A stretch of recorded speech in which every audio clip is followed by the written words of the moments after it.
Assalamualaikum Doktor. My name is Nurfatihah Binti Halim. My metric number is 280402. Today, I would like to present to you about my assignment. I ran into Mr. Abu last week at the regular meeting place. Mr. Abu attended the meeting and discussed the issues he was having. As it relates to his employment, I find the issue he is having to be quite significant. I'm not aware of any position comparable to Mr. Abu that is on the tender board. Such a position calls for a very high standard of integrity. I intend to make a video for him in which I will advise him on the implications of his action. Hi Abu, I hope everything is going well for you. I need to speak with you seriously about something essential. I recently learned that you were involved in fraudulent activities and I'm very worried about your well-being. I want to discuss the probable effects of your choice and offer some recommendations based on several factors. To begin, I'd like to emphasize the legal implications of fraud. Engaging in fraudulent acts is illegal and can result in serious legal consequences. It is critical that you learn the unique legal framework governing fraud as well as the potential criminal penalties and civil consequences that you may face. I strongly suggest you to consult with a legal professional who can help you navigate the legal system. Malaysia Anti-Corruption Act 2009, Section 17A. Being an agent, he corruptly accepts or obtains or agrees to accept or attempts to obtain from any person for himself or for any other person any gratification as an inducement or a reward for doing or forbearing to do or for having done or for want to do any act in relation to his principal's affair or business, or for showing or forbearing to show favor or disfavor to any person in relation to his principal's affair or business.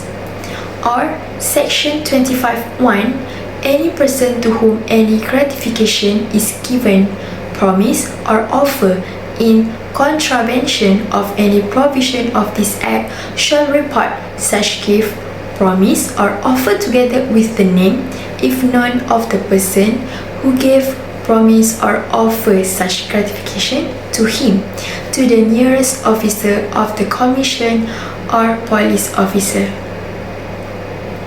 Beyond the legal charges, I like to highlight the social consequences of your engagement in fraud. Your actions have big impact on your personal and professional connection. Fraud disrupts trust and harm done to your reputation and can have long-term consequences in your dealings with friends, family, colleagues, and the larger community. It is critical to examine the influence on your career and the potential challenges in finding work in the future. Rebuilding trust can be difficult and it is critical to be prepared for the social stigma associated with the fraudulent behavior. In addition, I like to examine the economic consequences of fraud. Your conduct may result in considerable financial losses for both the victim and you. You may be forced to refund any illegal gains as well as suffer several fines, court bills, and possible even bankruptcy. It is critical to comprehend the long-term financial consequences of your actions, particularly the possible harm to your creditworthiness and future financial security. Finally, I want to draw your attention to the theological and ethical implication of your predicament. If you follow a religious faith, I invite you to consider the moral teachings and values related with honesty, integrity, and ethical behavior. Fraud violates this principle and might result in spiritual consequences such as guilt or the need for repentance. Seek advice from a religious or spiritual leader who can give you with further support and guidance in accordance with your faith.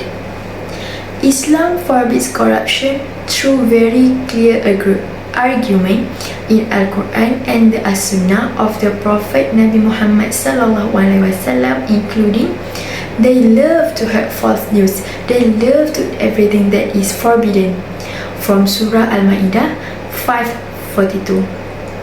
And the last one, and do not eat the property among you in a wrong way, and do not give your property to the charges because you want to eat part of the people's property, sin, even though you know, from Surah Al-Baqarah. I recognize that this is a challenging situation for you and it is critical to make things right. I highly suggest you to take the required steps to correct your behavior, cooperate with the appropriate authorities, and seek experienced legal counsel. It's never too late to make amends and rebuild your life on the foundations of honesty and integrity. Please know that I am here for you. If you need any support or advice throughout this process, please do not hesitate to contact me. I will help you for this problem. That's all from me. Thank you.